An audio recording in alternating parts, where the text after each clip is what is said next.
தந்தி பார்வை செய்திகள்.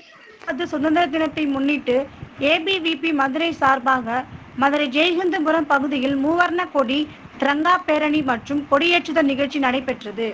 இதில் ஏபிவிபி தேசிய அமைப்பு செயலாளர் ஸ்ரீ பாலகிருஷ்ணா அவர்களும், தேசிய செயற்குழு உறுப்பினர் ஸ்ரீ இந்துசூடன் அவர்களும், மாநில செயலாளர் ஸ்ரீ ஹரிகிருஷ்ணகுமார் அவர்களும், மேலும் 100க்கும் மேற்பட்ட மாணவர்கள் மற்றும் பொதுமக்கள் கலந்து கொண்டு சிறப்பித்தார்கள். தந்தி பார்வை செய்திகளுக்காக மதுரை மாவட்ட நிருபர் நாகப்பன்.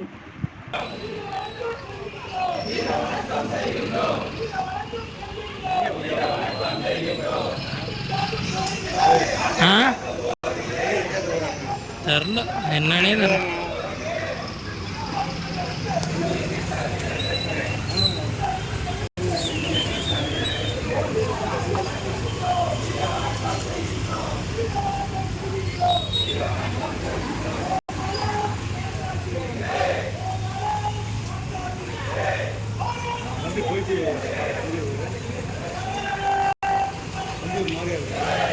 கம்பியா எங்க பக்கத்துல தான் இருக்கு. இந்த தானே இருக்கு.